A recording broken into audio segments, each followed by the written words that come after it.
এটা অবশ্যই আপনাদের জন্য একটা ভালো চেষ্টা, ভালো লক্ষণ। তবে আমি মনে করি আগামী যেদিন আমাদের কাছে আসছে, কাদা পানি নয়, খুনের ওপর দিয়ে আমাদেরকে হাঁটতে হবে। তথাপিও আমাদেরকে পিছিয়ে গেলে হবে না, কেন আমাদের সামনে এখন দুটো বিশাল বড় লড়াই। অন্য জায়গাতে আমরা কম্প্রোমাইজ করি, অন্য জায়গাতে আমরা নরমীয় ভাব দেখাই, কিন্তু যখন আমার ধর্মীয় ব্যাপার এসে যায় আর দেশ ও দেশের সংবিধানের ব্যাপার এসে যায়, তখন কিন্তু আমাদের এখানে কোনো কম্প্রোমাইজ, কোনো নরমীয়তার ব্যাপার দেখাবার আর প্রশ্ন থাকে না। তবে আলোচনা করার আগে আমার পূর্বে যিনারা যা আলোচনা করেছেন সবাই নিজ নিজ দায়িত্বে আলোচনা করেছেন। তবে একটা কথা আমি এখানে একটু ধরিয়ে দিতে চাই। অবশ্যই আমারও মনে ব্যথা, কম বেশি সবার মনেই ব্যথা। আজকের এই কাদা পানিতে দাঁড়িয়ে ওয়াকফ কালাকানুনের বিরুদ্ধে এই যে আন্দোলন আমাদেরকে করতে হচ্ছে, এর জন্যে বাপ ভাইয়েরা, এটা সত্য কথা, আমাদের সমাজের একদল নামধারী মুসলিমের জন্যই কিন্তু আজ আমাদেরকে কাদা পানিতে দাঁড়াতে হয়েছে। তাই হয়তো এখানে অনেকে দুঃখ প্রকাশ করছে, ক্ষোভের বহির প্রকাশ করছে, কিন্তু আমি মনে করি, এটা সবাই যেমন বলেছে ব্যক্তিগত মত, আমারও এটা ব্যক্তিগত মত, এই মুহূর্তেতে আমাদের আভ্যন্তরীণ সমস্ত কিছু ভুলে গিয়ে আমাদেরকে ঐক্যবদ্ধ হওয়া দরকার। তবে হ্যাঁ, এই ঐক্যবদ্ধতার নামে যদি একটু ওই দিকে যাই, টানছে না বলছে, একটু ভাই দেখি এবারে টানবে তো নাকি? যদি কেউ ঐক্যবদ্ধতার নামে মুসলিম জাতিকে বিগত দিনের মতো আবার কোন শাসকের হাতে বিক্রি করার পরিকল্পনা করে, আবার যদি আমাদেরকে চক্রান্তভাবে ভুল রাস্তার দিকে ঠেলে দিবার পরিকল্পনা করে, তবে একজন উলামা হিসাবে, একজন ইমানদার হিসাবে জাতিকে তো সজাগ করা ইমাম আলেম উলামাদের দায়িত্বও তো রয়েছে। তাই হয়তো আমার উলামা ভাইরা, তাই তেনারা দায়িত্ব পালন করছে, এটা তেনাদের দায়িত্ব। তবে আমার আরো একবার মনে হয়, এই যে দায়িত্ব পালন করছে, যদি সেই সকল ব্যক্তিদের কানে যায়, এই মুহূর্তে আমার মনে হয় তাদেরকে পরিবর্তন হওয়া দরকার। যদি পরিবর্তন না হয়, আগামী দিন 10 বছর আগে যেমন বলেছিলাম, যেগুলো আজকে ঘটছে, আগামী দিন বলে যাচ্ছি, ওই সকল উলামাদের ঘরেও মুসলিম সমাজই হিসাবটা গন্ডায় গন্ডায় কিন্তু আগামী দিন বুঝে নেবে যুব সমাজ। কেন আমাদেরকে আজকে পুরো বানে ভেসিয়ে দেওয়া টাইপের ভাসিয়ে দিয়েছে। আজ কেন্দ্র সরকার দেশটাকে ধ্বংস করে দিচ্ছে, বিশ্বগুরুর নামে আজকে দেশের জিডিপিকে ধ্বংসের দিকে ঠেলে দিয়েছে। বিশ্বগুরুর নামে আজকে ভারতবর্ষকে পুরো পৃথিবীর কাছে মাথা হ্যাট করে দিচ্ছে। বিশ্বগুরুর নামে আজকে আমার দেশের ক্ষুধার্ত তালিকা দিনকে দিন বেড়ে চলেছে। বিশ্বগুরুর নামে কেন্দ্র সরকার আমার দেশের এয়ারপোর্ট থেকে শুরু করে, আমার দেশের রেল থেকে শুরু করে, আমার দেশের বিভিন্ন প্রপার্টিগুলোকে, ঐতিহ্যপূর্ণ সম্পদগুলোকে আজ বেসরকারীকরণ করে পাবলিকের হাতে বিক্রি করে দিচ্ছে। কেন্দ্র সরকার মানুষের রুজি রুটি দিতে পারছে না। কেন্দ্র সরকার বেকারত্ব দূরের কথা, বেকারত্ব দিনকিন বাড়িয়েই যাচ্ছে। আজ তাই দেশের অর্থনৈতিক কাঠামো যেমন ধ্বংস করেছে, নোটবন্দির নামে জঙ্গি হামলা, সন্ত্রাসী হামলা বন্ধ করে যাবে বলেছিল, সেটাকেও যখন বন্ধ করতে পারে না, বারবার যখন কাশ্মীর সহ পুরো দেশের বিভিন্ন জায়গাতে সন্ত্রাসী হামলা চলছে, তাই দেশবাসী যাতে দেশের কেন্দ্র সরকারকে প্রশ্ন না করে, তাই ধর্ম খেলাতে আমাদের মধ্যে লাগিয়ে দিচ্ছে। আমি তো বিভিন্ন সমাজ থেকে প্রশ্ন উঠছে, যেই ভারতবর্ষে যতগুলো পাকিস্তানের চর ধরা পড়ছে, বেশিরভাগটাই সব কেন্দ্র সরকারের সঙ্গে তাদের সম্পর্ক। ঠিক বলছি না ভুল বলছি?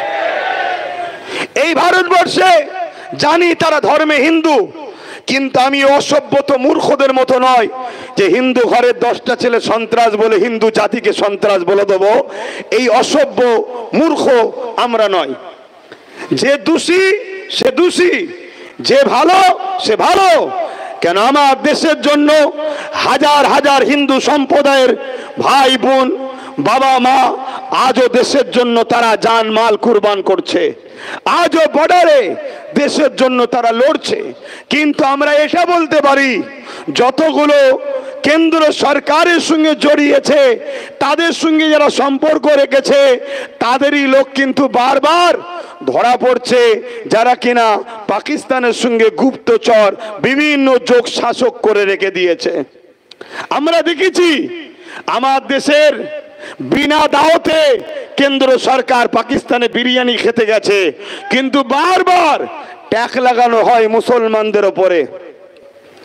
আমার তো ভয় হচ্ছে, অনেকে প্রশ্নও করছে যে পুলওয়ামায় যে হামলা হয়েছিল বাহিনীদের ওপরে, সেই হামলার সমস্যা সমাধান কি এখনো হয়েছে? একটু আওয়াজ দেবেন, হয়েছে? সেই আসামিদের ঘরে কি উপযুক্ত শাস্তি দেওয়া হয়েছে? কিন্তু যখনই ভোট আসে তখনই দেখুন নিরীহ ভারতীয় বা সেনাদের উপরে জঙ্গি হামলা, সন্ত্রাসী হামলা হয়। অনেকে বলছে বিহারে ভোট চলছে, তাই নিরীহ বাঙালিদের হয়ে কেন্দ্র সরকারদের ইশারায় হয়তো মেরে দিয়ে ভোটের ফায়দা নেবে, একটা হইচই হয়তো মহল তৈরি করতে চাইছে। এটাও অনেকে বলছে। কেন এই প্রশ্নটা যারা তুলছে, তাদের প্রশ্ন যে একেবারে বেকার ফেলে দিবার মতো নয়।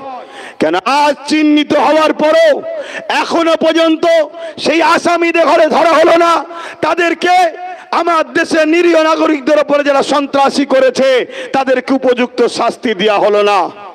কিন্তু আমার মনে হয় এই হামলার পিছনে আরো একটা ষড়যন্ত্র থাকতে পারে। সেটা হলো এটাই, পুরো দেশ জুড়ে যেভাবে ওয়াকফ কালা কানুনের বিরুদ্ধে আন্দোলনের রূপরেখা তৈরি হয়েছিল, সেই আন্দোলনের হয়তো মুডটাকে ঘুরিয়ে দিল।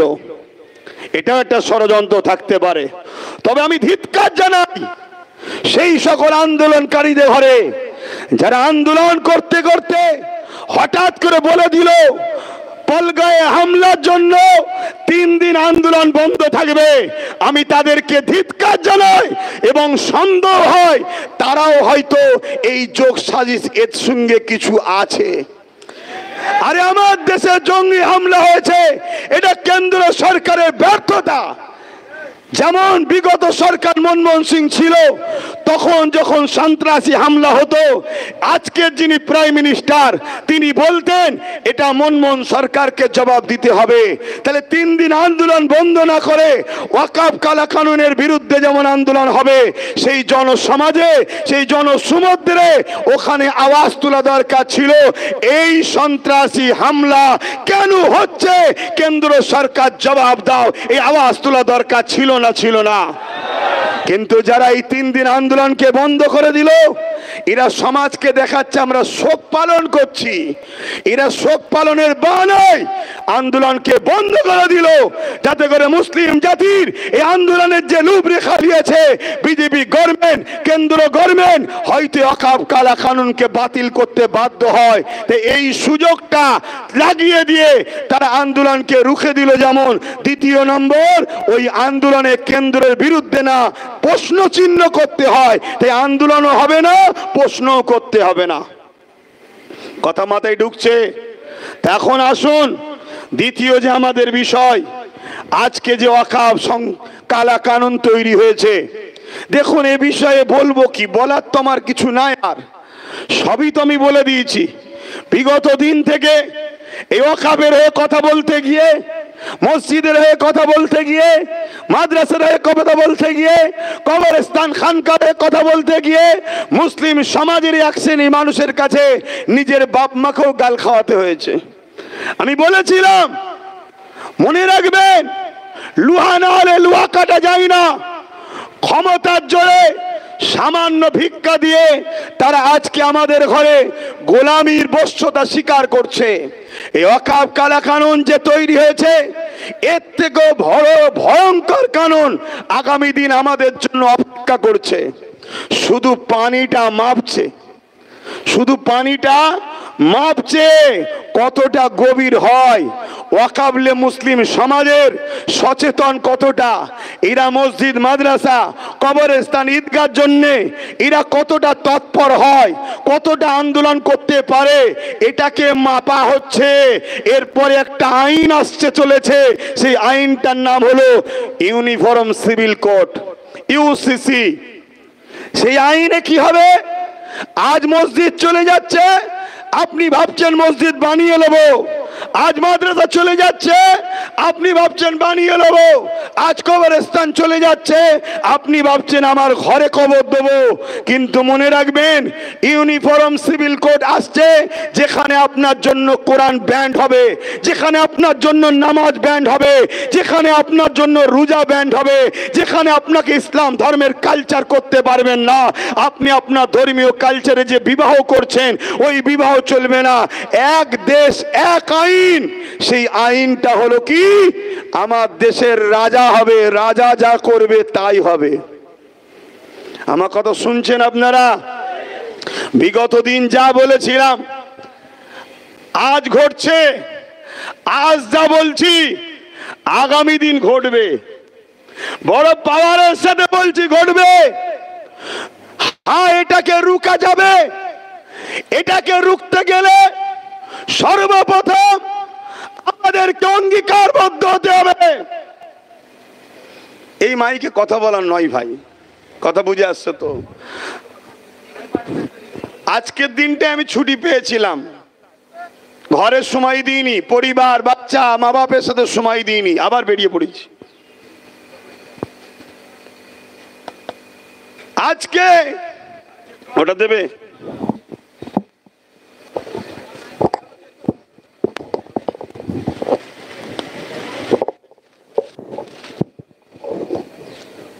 আমি জানি না,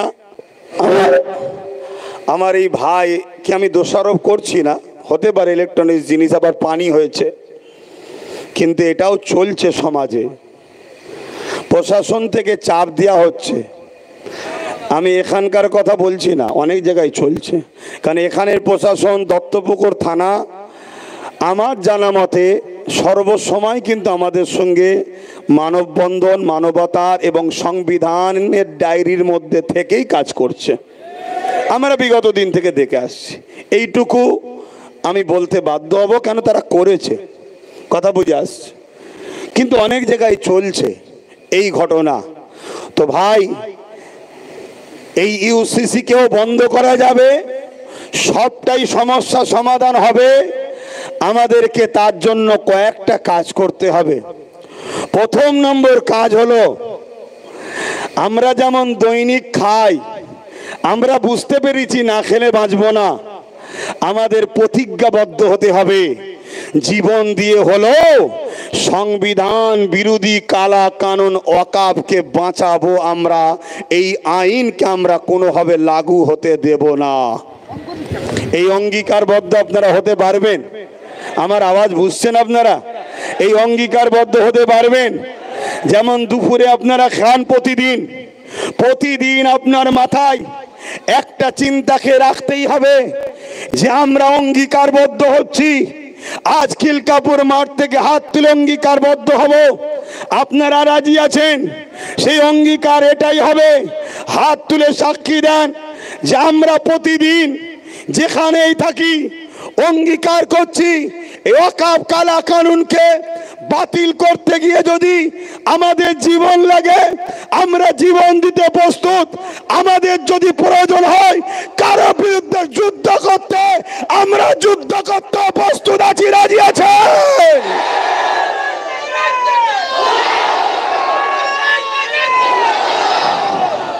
আর একটা কথা বলি, হাত না বান, কেন এতটা অঙ্গীকারবদ্ধ হতে হবে?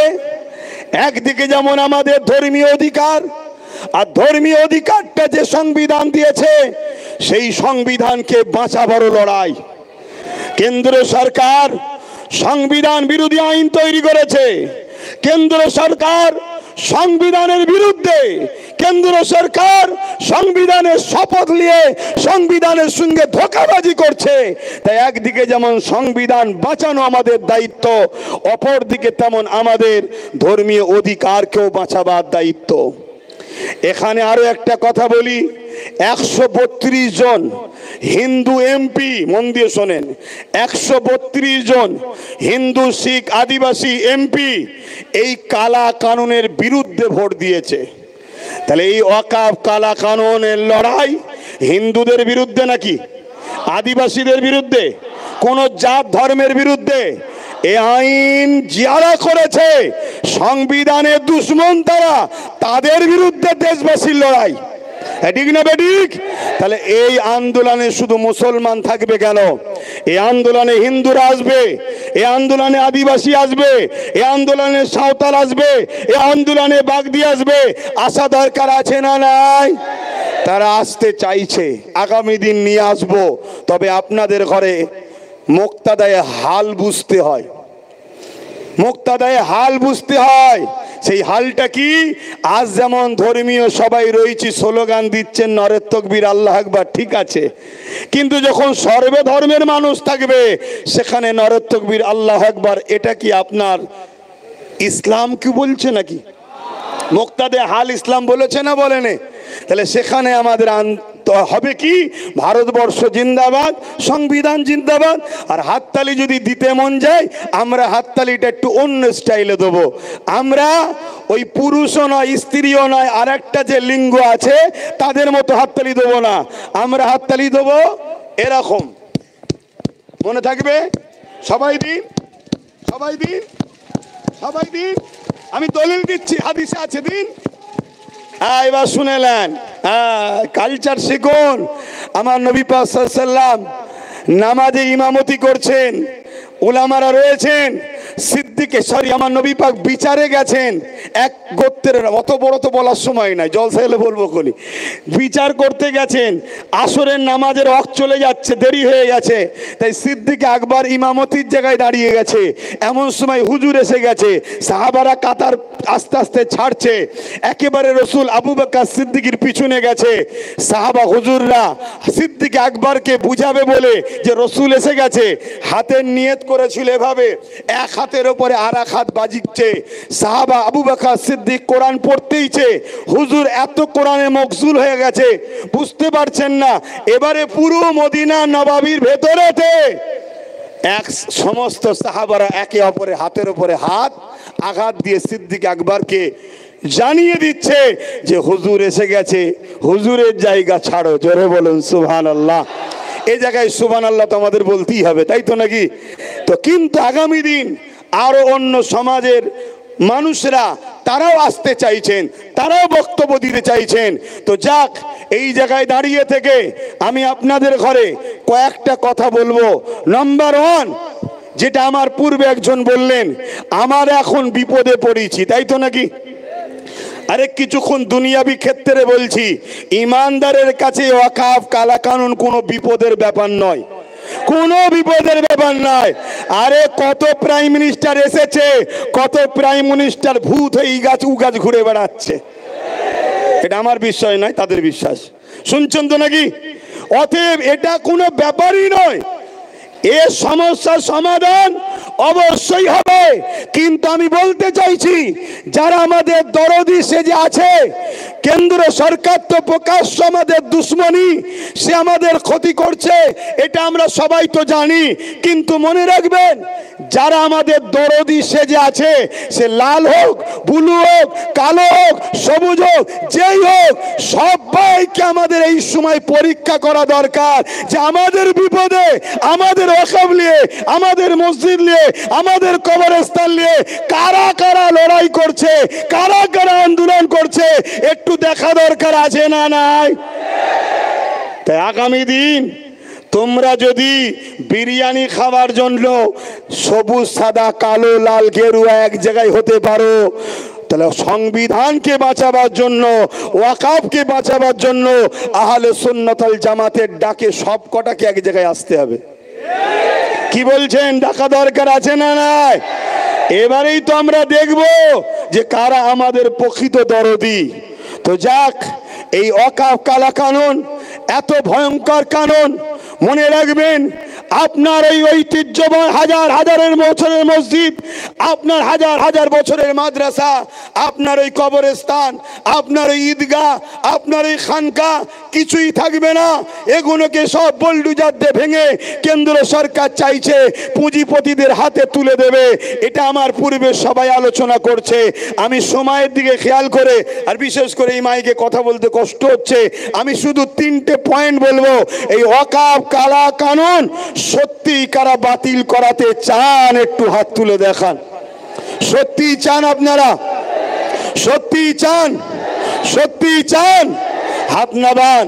আমি 3টে পয়েন্ট বলছি, এই 3টে পয়েন্টকে আপনারা মাথায় রাখুন। এই 3টে পয়েন্ট ছাড়া চতুর্থ কোনো পয়েন্ট থাকলে আমাকে বলবেন, আমি সেটা আগামী দিন প্রচার করব। এই 3টে পয়েন্ট ছাড়া এটাকে বাঁচানো কখনো সম্ভব নয়। নাম্বার 1, যে ক্ষমতা দ্বারা আইন তৈরি করছে, নাম্বার 1, কোনো জিনিস যখন আইন হয়ে যায়, কোনো জিনিস যখন আইন হয়ে যায়, ওটাকে আইনের অস্ত্র দিয়ে কাটতে হবে। তাই আমাদেরকে লোকসভা, রাজ্যসভায় যখন এটা আইন হয়ে গেছে, এটাকে কাটার উপায় একমাত্র রয়েছে এখন সুপ্রিম কোর্ট। সুপ্রিম কোর্টকে আমরা সম্মান করি, সুপ্রিম কোর্টকে আমরা ভালোবাসি, কিন্তু সুপ্রিম কোর্টে যিনারা বিচার করে তেনারা মানুষই তো নাকি? জোরে বলুন। কারণ এই সুপ্রিম কোর্ট থেকেই একটা বার আইন বেরিয়েছিল, রায় বেরিয়েছিল কি, আস্থার ওপরে বাবরি মসজিদে থাকার পরেও, বাবরি মসজিদ প্রমাণ হওয়ার পরেও বাবরি মসজিদকে কিন্তু আমরা ফিরে পাইনি। কেন? সুপ্রিম কোর্ট আস্থার ওপরে ফয়সালা দিয়েছিল। তাহলে শুধু সুপ্রিম কোর্টের ওপরে ভরসা বিশ্বাস রাখবো ঠিকই, কিন্তু তারা বিচারক মানুষ। তাই পাশাপাশি ওখানে যেমন লড়াই হবে আইনের রাস্তায়, আমাদেরকে দ্বিতীয় অপশনটাও চলে আসতে হবে। সেটা হলো কি? গণ আন্দোলন বাড়াতে হবে। শুনছেন তো নাকি? কিন্তু আপনারা যদি মনে করেন বর্ষা হচ্ছে, পানি হচ্ছে, রোদ হচ্ছে, ঝড় হচ্ছে, কাজ রয়েছে, টোটো চালাতে হবে, দিন মজুরি করতে হবে, ভ্যান চালাতে হবে, মনে রাখবেন এই ভারতবর্ষে গত পরশুদিন এই ভারতবর্ষের সম্ভবত উত্তরপ্রদেশে 50 বছরের বসবাস করা জায়গা তিল তিল করে ঘর বাড়ি মসজিদ তৈরি করেছে, একতলা দুতলা করে গরিবরা তৈরি করেছে। 50 বছর ধরে সেখানে বসবাস করছে। তাদেরকে অবৈধ জায়গা দখল বলে এবং বাংলাদেশি ট্যাগ লাগিয়ে তাদেরকে ভেঙে সব তছনছ করে দিয়েছে। মনে রাখবেন, কাল আপনাদের সঙ্গে বিপদ আসতে চলেছে। তাই দেখে শিক্ষা নাও। প্যালেস্টাইনের একজন ইমাম সাহেব খুতবা দিতে উঠে 2 মিনিট খুতবা দিয়ে খুতবা বন্ধ করে দিয়েছিল। 2 মিনিট। কি বলেছিল? এ জাতির কাছে আমি কি খুতবা দেব, যে জাতির চোখের সামনে 40,000 বাচ্চা ছেলে খুন হলো, যে জাতির চোখের সামনে 70 থেকে 80 হাজার মানুষ ইনজোর হলো, এবং যে জাতির সামনে 20 লক্ষ মুসলমান ঘর বাড়ি শেষ হয়ে গেল, সে জাতি যদি এখনো ঘুমোয়, সে জাতির কাছে আমি কি বক্তব্য দেবো? বলে নেবে বললেন। তাহলে কালকে আমাকেও বলতে হবে এ জাতির কাছে কি বক্তব্য দেবো? যে জাতি এখনো ঘুম ভাঙে না, যে জাতি এখনো বুঝতে পারে না যে আমাদেরকে প্রথম আমাদের পরিচয় মসজিদ, মাদ্রাসা, কবরস্থান, আমাদের পেহচান গুলো মিটানো হচ্ছে, তারপরে আমাদেরকে নাগরিকত্ব কেড়ে নিয়ে আমাদেরকে ভোটার বানিয়ে গোলাম হিসাবে রাখবে, তাদের শুধুমাত্র কৃতদাস দাসী বানাবার জন্য। এ জাতি যদি এখনো না বোঝে তাহলে কি করা যেতে পারে? তাই দ্বিতীয় নম্বর, কর্মজীবন যেমন করতে হবে, ঠিক তেমনি এই দেশে নিজেদের ঐতিহ্য বেঁচে থাকার জন্য সংবিধানকে সামনে রেখে আন্দোলন আরো বাড়াতে হবে। ওই আন্দোলন কাদের পিছনে করবেন সেটা আপনাদের ঘরে একটু জাগতে হবে, ভাবতে হবে। সেটা আপনারা ভাবুন, কিন্তু আন্দোলন করতে হবে। কেন আন্দোলন এখানে যত বাড়াবেন এর প্রভাবটা দিল্লিতে পড়বে, তখন কোর্টের ফাইসাল্লাটাও একটু ভালো দিকে যাওয়ার সম্ভাবনা হবে। শুনছেন তো নাকি? হ্যাঁ, শেষ কথা বলে যাচ্ছি। 3 নম্বর, এই আন্দোলন নিয়ে আরো একটা কথা বলি। এখানে আমার ভাইয়েরা বারবার বলছিল 2% শিখের আন্দোলন, 3% শিখের আন্দোলন কামিয়াবি হয়েছে, তাহলে আমাদেরটা হবে না কেন? আমি একটা কথা ধরিয়ে দেবো সম্মানার্থে, আমরা শিখ নয় তাই আমাদেরটা হবে না। আমরা শিখ ধর্মের নয় তাই আমাদেরটা হবে না। যদি বলেন কেন? আমরা শিখ ভাইয়েরার যে আদর্শের উপরে চলছে, আমরা ওই আদর্শ থেকে অনেক দূরে সরে গেছি। আজকে তারাও নীতি থেকে বিসর্জন হয়নি, আর আমরা মুহাম্মদ সাল্লাল্লাহু আলাইহি ওয়াসাল্লাম অনুসারী দাবি করছি ঠিকই, কিন্তু আমরা নীতি থেকে বিক্রি হয়ে গেছি।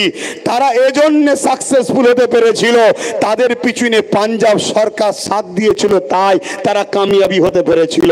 কিন্তু আমরা, আমাদের সরকার উপরন্তু সাথ তো দেবে না, বলছে দিল্লি চলে যাও। এখনো তোমরা গ্রামে গ্রামে দেখো, তোমাদের গ্রামের অনেক মুসলমান রাজ্য সরকারের এখনো চাটুকারিতা করছে। তাহলে বলো আমরা কি করে কামিয়াবি হব?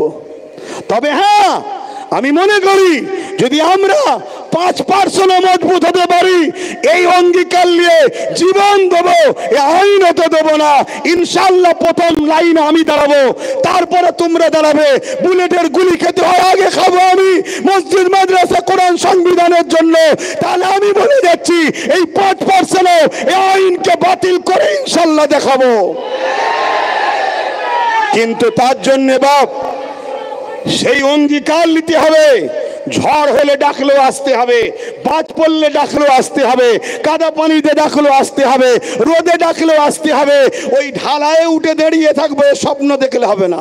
দেখুন না, ঢালায় উঠে দাঁড়িয়ে আছে, কাদা না পায়ে লেগে যায়। তাহলে কাদা যদি পায়ে না লাগাতে চান, তাহলে আগামী দিন গায়ে খুন লাগাতেও তো চাইবেন না। কথা বুঝছেন না, বোঝেন না? সে নিজের হোক আর দুশ্মনের হোক, লাগাতে তো চাইবেন না। তাহলে কি করে হবে? কথা কি খারাপ লাগছে? আমাকে অনেকে বলে যে আব্বাস সিদ্দিকী সব ঠিক আছে, কিন্তু কথা কোনো বড় গরম বলে ফেলে। আমি কিছু গরম বলছি না তো। কেন্দ্র সরকার জোর করে আমার মসজিদ নিয়ে নিচ্ছে, ওটা গরম নয়।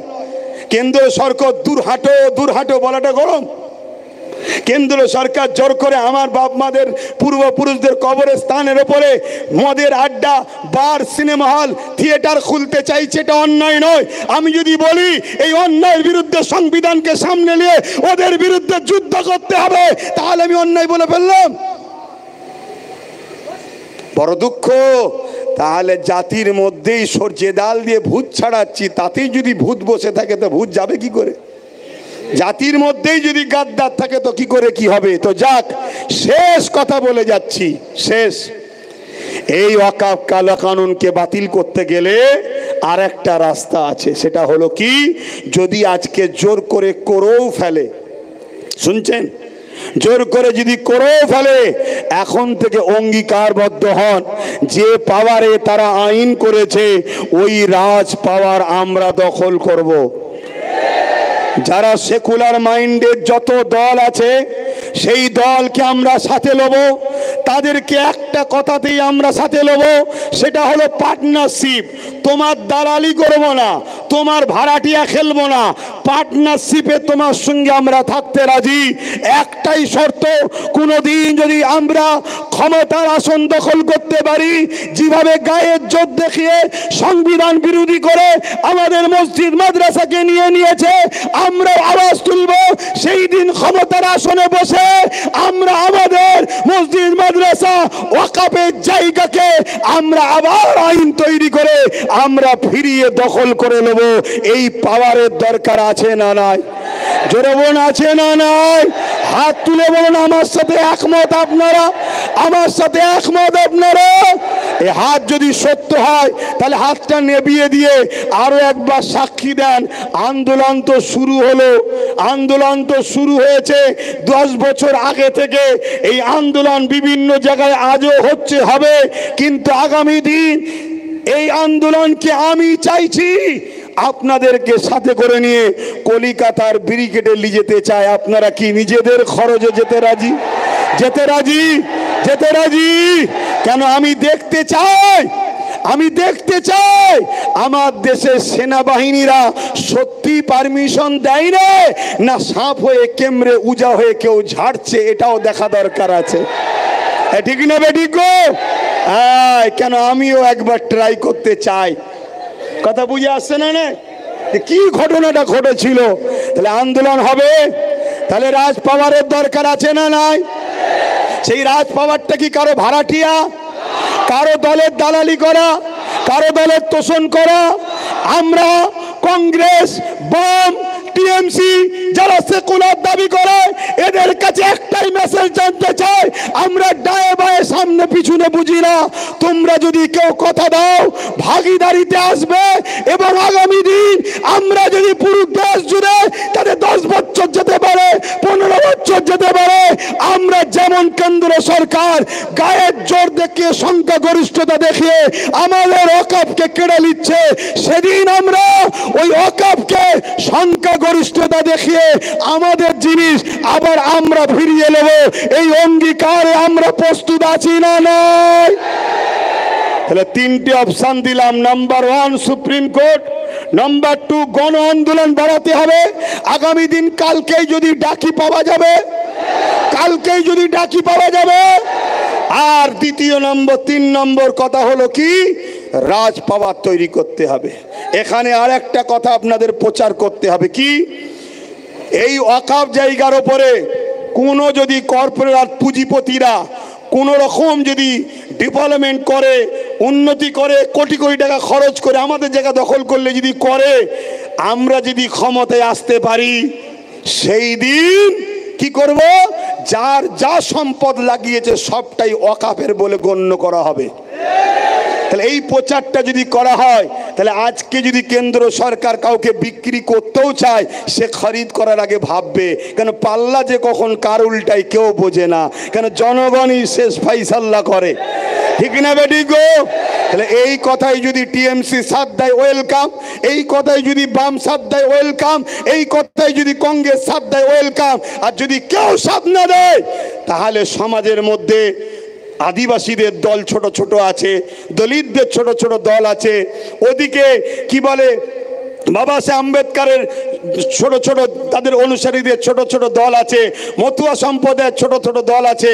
আমরা সবাই ঐক্যবদ্ধ হয়ে একটাই আওয়াজ তুলব, আমরা আমাদের সংবিধানের অধিকারকে ফিরিয়ে নিবার জন্য আমি রাজনীতি করব না, উলামারা রাজনীতি করবে না, কিন্তু আমরা এখান থেকে প্রশিক্ষণ দেব, তাদেরকে নিয়ন্ত্রণ আলেমরা করবে। রাজি আছেন না নাই?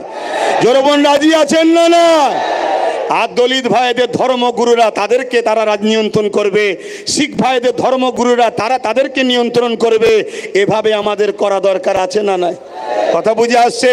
এই 3টে রাস্তা ছাড়া চতুর্থ কোনো রাস্তা আপনাদের মনে হয়?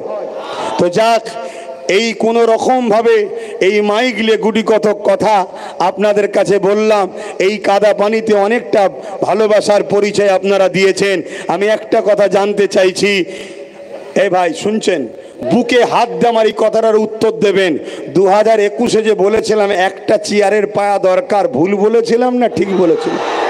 আজকে ভেবে দেখুন তো, চেয়ারের যদি একটা পায়া আমাদের হাতে থাকতো, ওই যে মৌলানা নুরুল্লাহ আমিনী সাহেব বসে আছে, ধরুন উনিই বসে আছে, আমি বসবো না, উনিই বসুন, চারটে পায়ের মধ্যে তিনটে ওনার, একটা যদি আমাদের থাকতো, উনি ওখানে বসে আমাদের বিরুদ্ধে দিল্লি চলে যাও বলতে পারতো? কেন জানে পায়া খুলে নিলেই পড়ে যাব। এজন্যে বলেছিলাম, কিন্তু আমার কম, এত খাওয়া খাইয়েছে একজনকে, উনি বদ হজম করে বমি করছে, কি দিল্লি চলে যাও, সব থেকে বড় দুশ্মন আমি হব। এটা আমাদের দুঃখ দিয়েছে না, দেয় না?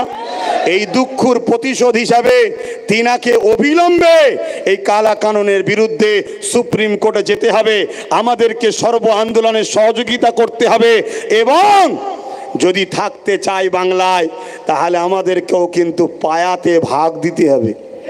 কি বলছেন আপনারা? আর না হয় আমরাও সময় এলে বলবো আপনিও দিল্লি যান। কি বলতে পারবেন তো নাকি? এখন আরো একটা কথা বলছি, বুকে হাত দিয়ে বলুন, এই সময়ে নওশাদ সিদ্দিকী সুপ্রিম কোর্টে কেস করেছে না করেনি? আচ্ছা বলুন, ওর সাথে যদি আরো গোটা 30-40 থাকতো, আপনাদের কিছু ক্ষতি হতো না উপকার হতো? উপকার হতো না, হতো না? তাহলে আরো গোটা 40 তো কেস করতো, আরো গোটা 40 তো যেত। তবে আমি আপনাদেরকে সতর্ক একটা করে যাচ্ছি, সেটা হলো এটাই, শাসকেরই ছায়া তলে থাকা কিছু সমাজ বিরোধী যুবক ছেলের দ্বারা সোশ্যাল মিডিয়া ইসলাম ও নবীর বিরুদ্ধে পোস্ট করবে। শুনছেন? শাসক এদেরকে মাদক দিচ্ছে, সে কেন্দ্র শাসক হোক, রাজ্য শাসক হোক, এদেরকে মাদক দিচ্ছে। এরা নবী মুহাম্মদ সাল্লাল্লাহু আলাইহি ওয়াসাল্লাম ইসলামের বিরুদ্ধে কিছু পোস্ট করবে। কেন করবে? যাতে করে এই পোস্টটা দেখে মুসলমান রাস্তায় নামে, আন্দোলন করে। রাস্তায় নামবেন, আন্দোলন করবেন, পুলিশ বাধ্য হয়ে তাকে তুলবে, হালকা ধারা দেবে, পরের দিন জামিন করে দেবে। তারপরে যারা যারা আন্দোলন করেছিল পুলিশ তাদের নামে কেস দেবে, তাদের বাড়ি বাড়ি গিয়ে হামলা করবে। আপনারা ছুটে পালাবেন। পুলিশের সাথে কিছু চটিওয়ালা পুলিশ থাকে, তারা আপনাদের পরিবার মা বোনদের সঙ্গে, বাকিটা আর বলছি না। কথা বুঝছেন না, বোঝেন না? আপনাদের নামে হাজার হাজার কেস হবে। কেন কেস করবে? আপনাদের অর্থনীতিটাকে ধ্বংস করবে বলে। রাজ্য সরকার যদি সত্যি অখাপ কালা কানুনের বিরুদ্ধে হতো, তাহলে 14 তারিখে যখন নওশাদ কলিকাতা শিয়ালদায় ডেকেছিল, ভাঙড় থেকে আসা 1000 নিরীহ ছেলের নামে কেন রাজ্য সরকারের পুলিশ কেস দিল? এটা রাজ্য সরকারকে কৈফিয়ত দিতে হবে না, হবে না? জোরে বলুন, দিতে হবে না, হবে না? সে যদি বলে আমি কথা জবাব দেব না, সে যদি বলে জবাব দেব না, তাকে জবাব দেওয়ার জন্য বাধ্য করতে হবে। ঠিক না বেঠিক? যে তোমায় জবাব দিতে হবে, দেবে না মানে? তুমি যে সিংহাসনে বসে আছো ওটা কারো বাবাকালী সিংহাসন নয়, ওটা আইন। তোমাকে আমরা সবাই সাপোর্ট করে বসিয়েছি, সে আমি না করি, তোমরা তো করেছো। অতএব কেন তোমার ছেলেরা এই মসজিদ মাদ্রাসা কবরস্থানের পক্ষে যাওয়ার জন্য তাদেরকে তোমার প্রশাসন কেস দিল? এর জবাব দিতে হবে। মনে রাখবেন, এটা একটা ষড়যন্ত্র চলছে। তাহলে ইসলামের বিরুদ্ধে বললে আমাদের করণীয় কি হবে? এটা প্রশ্ন তো নাকি? করণীয় হলে এটাই, আপনারা এলাকার উলামাদের ঘরে জানাবেন। শুনছেন? এলাকার আলেম উলামা ইমাম, তাদেরকে জানাবেন।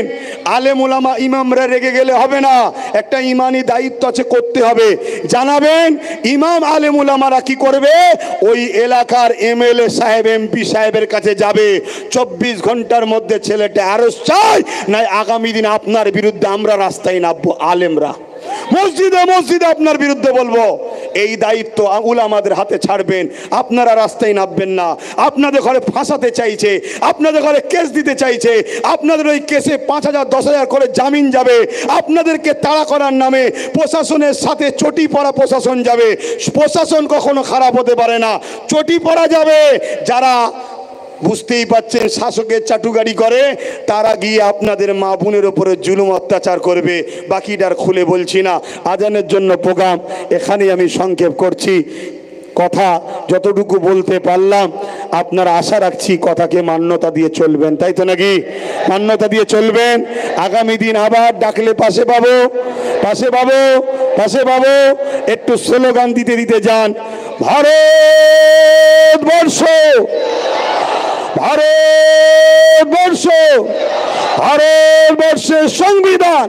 হাত তুলে তুলে বলুন, ভারতবর্ষের সংবিধান, ভারতবর্ষ, ভারতবর্ষের সংবিধান, ভারতবর্ষের সর্বধর্মের মানুষের ঐক্য, ভারতবর্ষের সর্বধর্মের মানুষের ঐক্য।